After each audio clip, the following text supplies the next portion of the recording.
करेली जनपद पंचायत के अंतर्गत आने वाली ग्राम पंचायत तिंसरा में आज मध्य प्रदेश शासन के कैबिनेट मंत्री प्रहलाद पटेल ने 1 करोड़ 25 लाख के पुल का उद्घाटन किया और वन अंचल में स्थित गिलहरी मंदिर पहुंचे। इस मंदिर में मौजूद श्री सीताराम के दर्शन करते हुए पूजन अर्चन किया। इस दौरान यहां के लोगों की समस्याएं सुनी और अधिकारियों को उचित दिशा निर्देश जारी किए।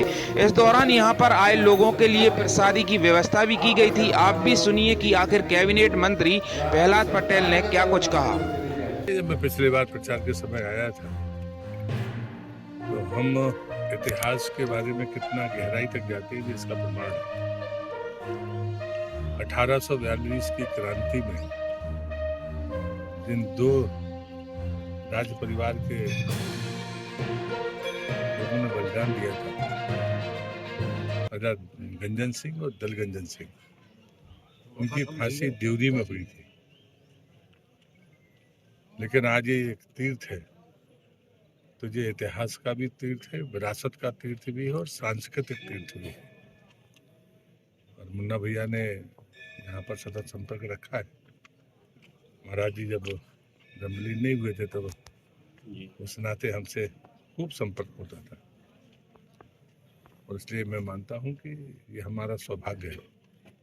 तो हम लोग जब ऐसे स्थानों पर आते हैं तो हम अपने बच्चों को ये बता पाएंगे कि हमारा इतिहास भी समृद्ध है, बलिदान की परंपरा हमारे यहाँ साक्षात है।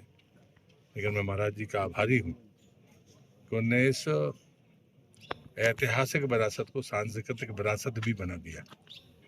दोनों में कोई फर्क नहीं देखता, लेकिन शायद वो नहीं आते तो अभी भी ये खंडहर ही रहता। ये ग्रामीण अंचल की जो पंचायत है उनमें विकास को लेकर क्या कहेंगे? नहीं, एक रोड मैप है मध्य प्रदेश सरकार का, भारत सरकार का। जैसे आज ही हमने एक पुल का भूमि पूजन किया है।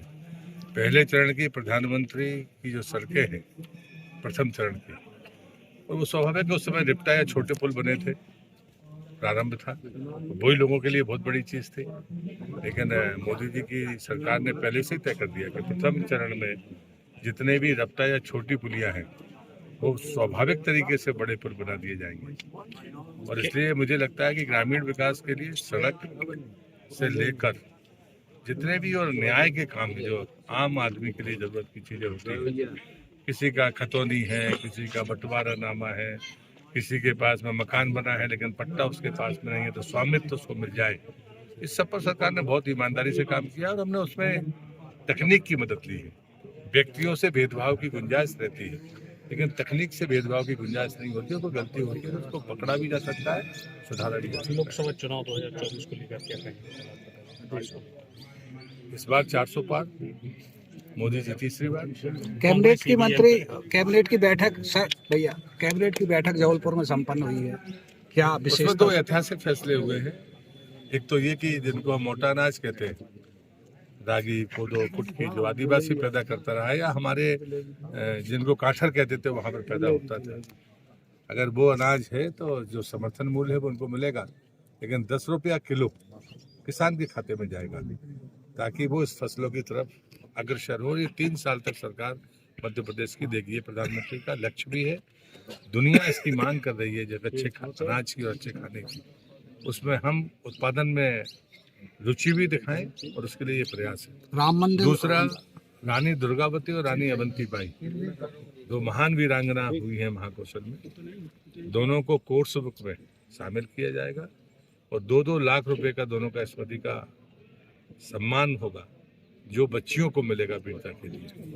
और कोई भी यदि विश्वविद्यालय है हमारा, जैसे जबलपुर है, वहाँ पर उनके नाम की चेयर होगी ताकि पुण्यतिथि और जयंती पर उस पर संवाद हो सके, ताकि बच्चे समझ सकें। राम मंदिर निर्माण को लेकर कई शंकराचार्य विरोध कर रहे हैं। इस कार्यक्रम कुछ धर्मगुरुओं को आमंत्रण नहीं मिला है, बड़े आरोप लग रहे हैं। मैं इस पर कोई टिप्पणी नहीं करूँगा। मुझे लगता है कि इतने लंबे समय में आंदोलन से लेकर उसकी पूर्णता तक में लाखों लोग शामिल रहे, और उस दिन सबसे कहा गया है कि जिनको आमंत्रण मिले वही जाए।